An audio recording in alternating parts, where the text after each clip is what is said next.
DK with a very comfortable team fighting composition, and KT, a lot of options here. Don't know about the Yasuo counterpick into Nah. This was a thing. Yeah, for a second I thought it was locked in. I was like, don't do that. I like this one a lot more. Yeah, this feels much stronger.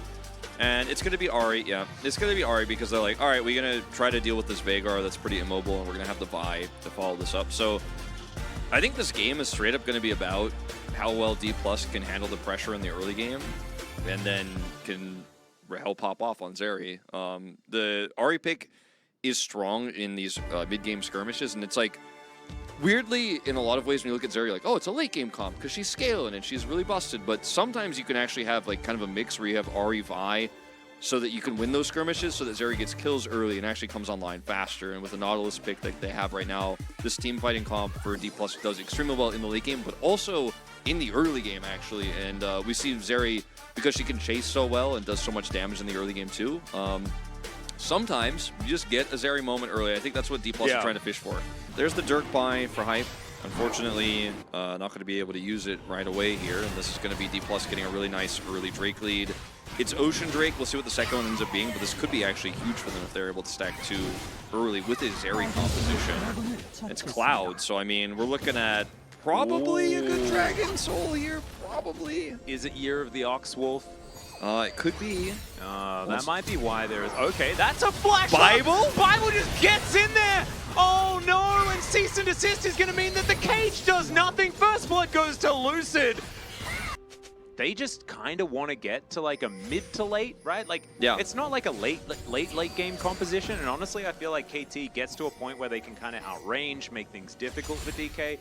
But if it's once again going to boil down to team fights, man, D+'s comp just does it really nicely. As now going for a bit of a pickup. Event Horizon going to get flashed. Pulbay will survive for now. Has to use everything. His ultimate, Spirit Rush, as well as his flash to get out of this. And Feisty going to be missed there by the charm, and so therefore will be all right to get some vision down himself. But Humbug, he's level 8 now. They haven't really had a big Cyclone play yet. And of course, the first one of those is where you really understand whether this Wukong is going to start doing stuff. I just don't have himself KT. His Divine Sunderer. Yeah, I just don't think KT should fight this. Like, I don't think they can. And if they tried to, it would be disastrous. And this is the like early mid-game power I'm talking about with the Zeri in these comps, where you have an Ahri, you have the pick power, you have control. Going in. Right, yeah, they're going to look for it, as that is a very dead Rakan immediately. The Event Horizon is going to provide a little bit of safety, but not that much, as Pulbay's looking for another charm. Orbit Deception. Castle throwing some shock blasts around. Bible gets himself out of there, but he's relatively low. And KT, they are set up. The Phalanx put into position. Type is going to move back towards Lucid is on a flank, too. They have ward coverage here, so he will be spotted. Yeah, looking for that angle. He can Vault Breaker over and then look for that cease and desist if they want to get into the backline. Castle kind of presenting himself as a target right now. The Shock Blast. This is exactly how KT want to be able to play this one out. But they will have to find an engage now. As there it is, the Grand Entrance comes forward. Decent Cyclone as Rahel is going to make it out, but now he can't be involved in this fight whatsoever. Feisty locks down Lucid. This is their team fight, and KT have come alive. And they have a lot of burst damage when the engage comes through. We talked about how they don't have a lot of it, but this is going to be just enough, and Rahel is essentially 100 to 0. He lives, but as you mentioned, he can't actually do anything in the fight because he's super low, and it's just an instant deletion of D+. And KT back on the board now in a big way. Gonna take out this mid turret as well now, and this is huge. Varus, he dies, or they have to use their Cyclone and their Event Horizon defensively, and then we win the fight. But he wants to play flank games, and like it can work, obviously, but it's very risky. Thanatos doesn't have any Naba whatsoever. Bible going to move in here, does have Flash available. And Rahel off to the side. Pulbay's there with him. They look to engage onto Bible, and they just eliminate him. And goodbye. Everybody's flanking, so you just see a target. You're like, okay, well, these are just 5 fingers, not a fist, and I'm just going to peel them apart. Oh, the Everfrost does come forward. There's a lot of buttons now on cooldown as Thanatos on the flank angle. They do take down Lucid, but can Rahel use this extra space to get a win? And the answer's yes. They lock down 3 immediately. I love that from DK, identifying the use of buttons.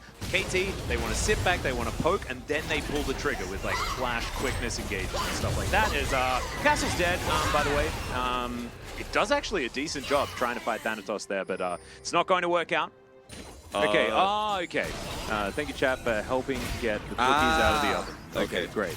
Good call. Bible is going to be fine. Looks scary for a second there, but D+ have full control over this Drake right now. Another cease and desist. Oh dear, this side lane is just getting bullied. Looks right now like they're very likely to get it. They have better control over the pit right now. Hype very far away, not hitting any poke before the fight starts. Yep, the lack of a castle as well is going to make it tough for KT. As Bullbay off on a beautiful flank, the control vision for DK absolutely fantastic here. And they do manage to lock this one down. Can they find a team fight is the question. As the Event Horizon, it just activates. I think that Thanatos' hitbox was almost out of it as well. Could have been disaster. Flash Charm misses. DK gonna have to back off as that's a flash forward. Hype just taking matters into his own hands. Bullbay gonna be taken out. That's gonna be the first pickoff. Thanatos now in a bit of trouble as Mini-Na. As Rahel, he's just going to ult and look for an opportunity. Humbuck at his warrior tricks, but now look at these health bars. They're so low. The flash forward from Zerian. Oh, the max range of DK. They get the double kill for their AD carry. Rahel is popping off in this game. He's just between two turrets and he doesn't care. And Vault Breaker not going to be used. Could be. Thanatos has teleport available and his Nabar is in a great spot and they are going to start it. This is kind of scary. All right, the TP. teleport is going to come forward. Thanatos, can he find yet another phenomenal ult to guarantee the POG? He's just going to walk in there. Gets the boomerang down and KT are like, nope. That's a POG play for me, dog. That's the POG right there. Gets him off the Baron. Oh, baby. Walks at them, has his Narbar still perfectly set. Look at how menacing he is. This Gnar, so menacing right now. I think I'm probably going to vote for Thanatos despite that. I'm ready to vote for him. All D+ have to do is cross the finish line and kill the Nexus. No vision here for KT, by the way. So how do you hit poke if you can't see anybody? Well, Charm is going to connect. Really nicely done. Wei, get out of there. Does that battle dance. A lot of ability to move. It's okay. Bit of a face check, but keeps himself hidden as he's dived over the wall. Thanatos always has his Nabar in the perfect position. And KT, you're going to have to try and fight for this one as Wei doesn't find it. The grand entrance kind of goes wide, and DK, they're going to be able to do exactly what they want this time around. Rahel, free hitting, feisty, trying to hit his buttons, but it's not going to work. KT just evaporate in the hands of DK, and look, the Drake going to be ignored as it looks like base destruction time for D+. Yep, and I think that is basically the game. I mean, there's not much else to say. It is very much D+ now in 100% complete control. The respawn timers here for KT are actually quite long. They might actually just be able to straight up end right now. They don't have a huge wave, but they're going to go for it, and that's a top vote for me, man. The angle is so good for Thanatos the entire game, and it's wild the ways in which KT still found some win conditions, but at the end of the day, D+ just played their team comp better. They knew exactly what they wanted to do, and KT just kind of put it all on another Wei engage. They're like, oh, Wei engage in a dream because it worked for us last time. This time it completely backfires, and I think not only did KT have a very weak draft that was really disjointed, you have full health to work with, so you can use that in order to get out of everything. And man, he avoids the quickness with it because Wei couldn't actually get enough range on his grand entrance because KT had so much pressure on them. What I do want to say though is that I kind of liked KT's plan. We saw around the Herald that they played beautifully around that poke. They layered the poke in there, and then that hard engage happened when they found themselves with the advantage. Of course, Thanatos is too good at the video game, and so it didn't actually score them a victory, but I do want to say that, like, this best of 5 is just awesome, Wolf. It's just awesome. The gameplay on both sides is awesome. Honestly, like, it would be fine to give it to Rahel, but, like, if it's not Thanatos, and here he is. So, like, it is the correct POG not robbed, but like we could explain it in some way that would still make us feel sad. Not robbed. I thought his performance was amazing, and you mentioned his Narbar was perfectly set up every single time. If we see him playing, like I think that if you plug and play Thanatos into the LCK, he's a top 5 top laner.